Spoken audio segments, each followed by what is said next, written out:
Good afternoon, Whitney. Thank you for joining me. Can you just give us a brief introduction about who you are, what Aquabotics is, and perhaps just a range of some of the products that you deliver? Absolutely. I'm glad to be here. So, my name is Whitney Million, and I am the CEO of Aquabotics. We focus in the design, development, and sale of micro sized swarming autonomous vehicles. That's both on the surface and underwater, primarily for military Navy use. And we're based both in Australia and the US. Our primary product line is called Swarm Diver. And what this is a micro-sized vehicle that transits primarily on the surface. It also dives subsurface, and it can be used in a broad range of defense and civil applications.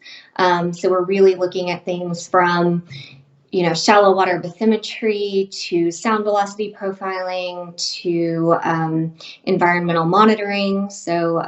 There's quite a few different applications for that tool. Hmm. It's easily reconfigurable and can be customized to hold a wide range of sensors or other payload attachments. Okay.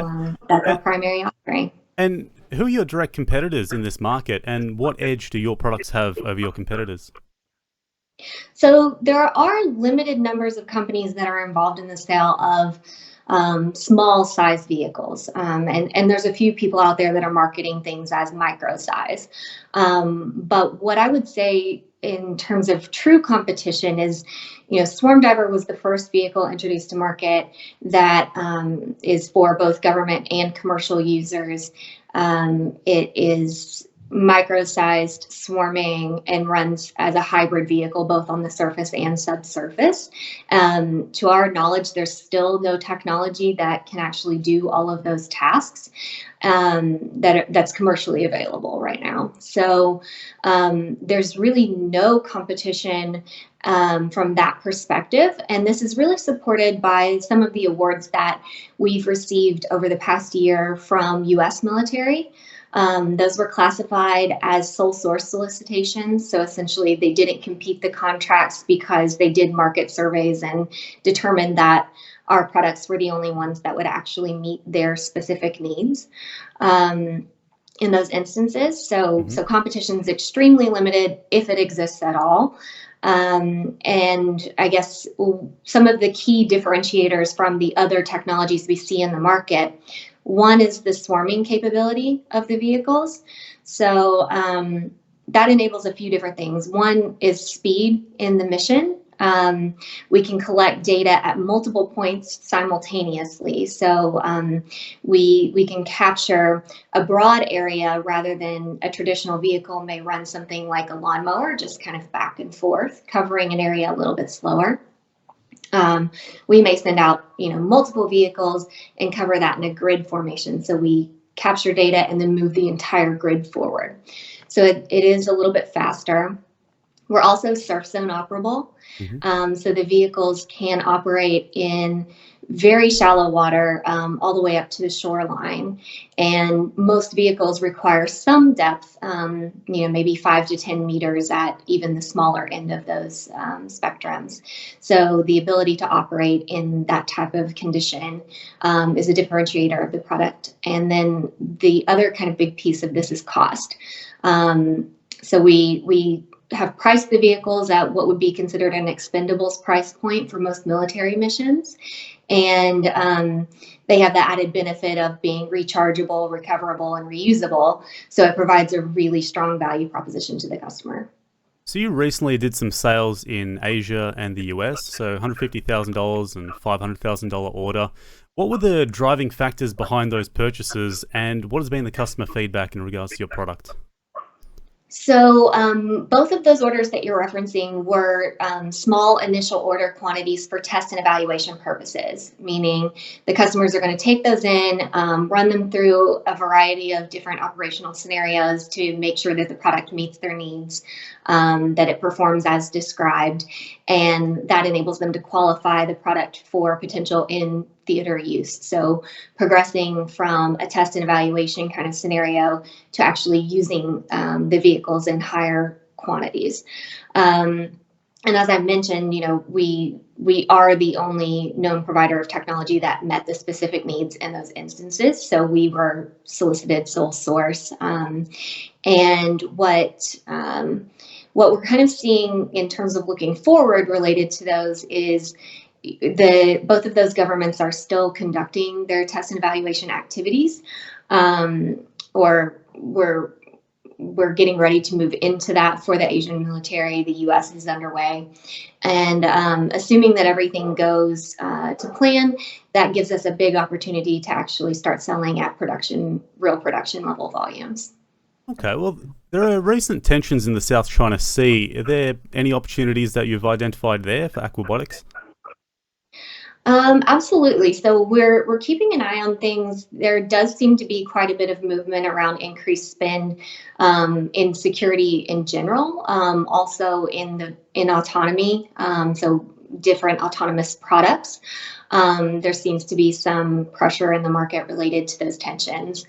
We are seeing a really strong response in terms of inquiries. So customers actually reaching out to us as opposed to us having to be constantly pulling things in. And we are having some kind of advanced stages of discussions and early stage negotiations with various customers that could be sort of related to those tensions.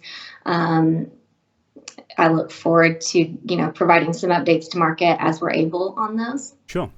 So you recently signed a CRADA, so a research agreement with the US Navy. What material benefits do you see coming out of that arrangement? So I think that is a really exciting opportunity for us in a couple of different ways. One, that gets us working really closely with a customer that we've worked hard over the past 2 years to build some intimacy with and, gain their level of trust. So it allows us to continue just deepening that relationship first and foremost. But second to that is that there are technologies that the Navy currently has and research and development that they have conducted that they have a goal of commercializing. And they've recognized Aquabotics as being a company that can help them in that commercialization process and having the capability to really take that development and apply it into something that can be marketed and sold. So that's the role we would be playing in this. It does enable us to expand the technologies and our understanding of how the vehicles may be used, but also gives us access to some novel intellectual property that we wouldn't be able to access otherwise. Okay, well, what is the main focus of Aquabotics? Is it the sales of existing product, or is it research and development, or a bit of a hybrid? It's a bit of a hybrid. So what we are doing right now is we do have a product that is able to be just distributed and sold as kind of an out-of-the-box standard solution. And for those, we can really focus on just the hardware sales and begin re-engaging to some extent our distributor network. So that's one piece of this puzzle. The other side is, government customers, specifically military, will pay to do joint, collaborative opportunities around research and development. So that's also a big piece of our offering, is that we can tailor the solutions to meet specific challenges that customers are facing, to help stay right on the cutting edge as we see new threats emerge. And that's really where I feel we bring the best value proposition for our shareholders as well, is offering the stability of the inflow of a steady product line with some of the unique opportunities around faster government funding and access to potentially larger funding sources by maintaining that level of research and development. Okay, so what's currently in the pipeline in regards to the products that you're selling? So in terms of order books, Mhm. we still have the Asian military contract that we'll be making sales on and bringing in revenue in the first half of this year. There are a number of other opportunities that we're working to get onto contract at the moment. We're in advanced stages of negotiations with a few different customers there, both related to either follow-on activities from work that we've done in 2018 and 2019, as well as some new opportunities that are completely separate from those. So, we'll be announcing things as those solidify, but we are expecting to see really reasonable pickups in revenue, as we referenced in our annual report and our last 4C, just related to the increase in volume that we have so far on our books. Sure. Now, Aquabotics has got a lawsuit or some legal matters in regards to royalties. Can you elaborate or provide any kind of update on those matters at the moment? Yeah, so there's not a lot of additional information that I can provide at this point in time, but what I can do is just reemphasize our position, and we firmly maintain that there is, no credibility to the claims that have been raised against us. We are actively defending the company's position and are pursuing both answering those claims and counterclaims in response. Okay, sure. Now, a little bit more about yourself rather than the company. Can you talk us through your day-to-day role as a CEO at Aquabotics and what it looks like? Sure. So I don't know if there's a standard day. It's a little bit of everything, but I do spend a lot of time with customers. So my background is actually in defense, primarily U.S. defense, but also some export opportunities, and a lot of that involving, building new relationships, industrial strategy, partnerships. So I spend a lot of time both talking directly to our customers as well as potential partners in the industry that we may team up with. In a lot of those cases, it's larger defense companies that may have access into big programs that we wouldn't necessarily be able to tap into as a small, non-traditional company. And that also is kind of an interesting thing that we should point out, kind of around the product line, is that we can sell the product as a standalone solution, and that's really what's been happening to date. But then some of the teaming agreements that we've announced in the past, or strategic relationships like what we announced with Mantech or with Thales, those really enable us to bid in to larger programs where we provide either distributed sensors or, where we can carry the vehicles as a payload on a larger system in some instances. So that just gives us another path to market for the vehicles there. So I do spend a considerable amount of time working on strategic partnerships. And then, writing a lot of proposals lately. So U.S. government funding cycles, the budgets generally, the fiscal year starts in October, and it takes a little while generally for the budgets to get approved and for money to start flowing through. So we saw a huge influx of requests for proposals in January and February, and that's been where a lot of my focus has been lately. Great. So then, following on from that, what are your targets and goals that you've set for this year, and what value do you plan on bringing to shareholders this year? Yeah, so I think it's going to be just continuing some of the traction that we've seen in 2019. So in 2019, we saw a drastic increase in our revenues. So those, about doubling. Our net cash out decreased substantially. It's down about 4x from when we did our strategic shift in 2018. And so we'll continue to be, actively managing our cash outflows,